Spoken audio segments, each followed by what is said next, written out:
দিছপুৰত কামৰূপ জিলা ভাৰোত্তোলন চেম্পিয়নশ্বিপ 2024 প্ৰায় 60গৰাকী খেলুৱৈৰ শ্ৰেষ্ঠত্ব প্ৰদৰ্শন ৰাজ্যিক প্ৰতিযোগিতালৈ খেলুৱৈ বাছনি অহা 29 আগষ্টৰ পৰা 1 ছেপ্টেম্বৰলৈ ডিব্ৰুগড়ত অনুষ্ঠিত হ'ব 52 সংখ্যক অসম ৰাজ্যিক ভাৰোত্তোলন চেম্পিয়নশ্বিপ 2024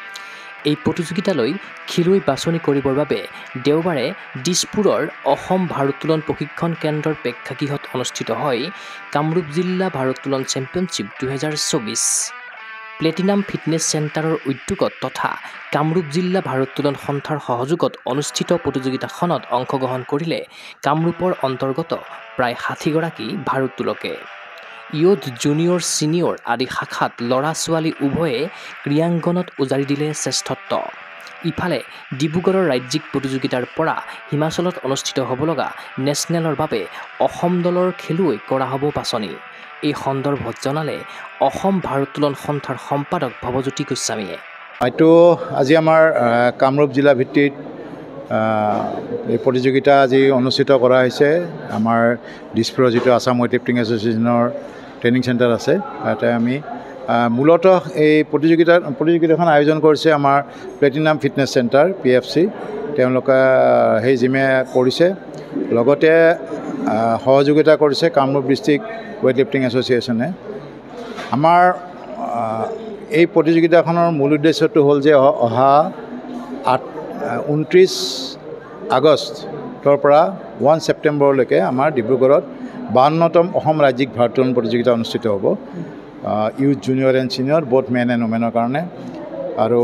তাৰ কাৰণে ইয়াত বাছনিটো কৰা হ'ব আজি আৰু লগতে উক্ত প্ৰতিযোগিতাৰ পৰা ডিব্ৰুগড়ৰ প্ৰতিযোগিতাৰ পৰা আমাৰ ৰাষ্ট্ৰীয় প্ৰতিযোগিতালৈ যিটো আমাৰ ৰাষ্ট্ৰীয় প্ৰতিযোগিতা হ'ব হিমাচল প্ৰদেশত তাৰ কাৰণে আমাৰ খেলুৱৈ এই ডিব্ৰুগড়ৰ পৰা বাছনি কৰা হ'ব গতিকে এইখন এখন অতি গুৰুত্বপূৰ্ণ প্ৰতিযোগিতা যিহেতু এইটোৰ চবখিনি লিংক আছে ডিষ্ট্ৰিক্টৰ পৰা ষ্টেটৰ পৰা নেশ্যনেলৰ পৰা ইণ্টাৰনেশ্যনেল গতিকে যিখিনি প্লেয়াৰে ইয়াতে পাৰফৰ্ম কৰিলে তেওঁলোকৰ আজি সেই পাৰফৰ্মেঞ্চৰ ওপৰতে তেওঁলোকে ভৱিষ্যতটো নিৰ্ভৰ কৰিব আকৌ আমাৰ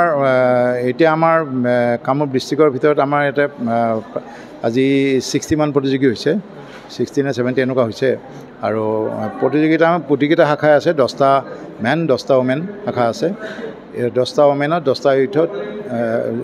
ইউথ জুনিয়ৰ এণ্ড ছিনিয়ৰত চবতে 10টা কেটেগৰী মানে 30 কেটেগৰী ইয়াৰ পৰা আমাৰ যিটো ষ্টেট মিটত খেলিব ষ্টেটৰ এটা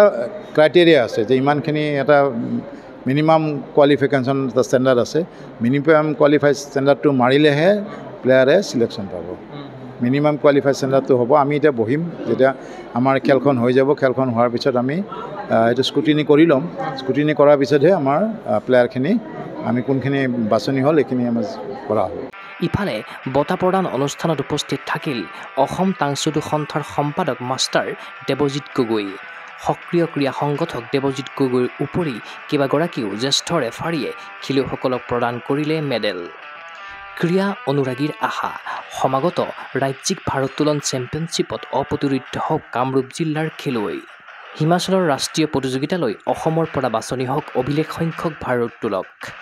অঞ্জনা দাসৰ সহযোগত চিন্ময় বৰাৰ প্ৰতিবেদন গুগল স্পৰ্টছ এনি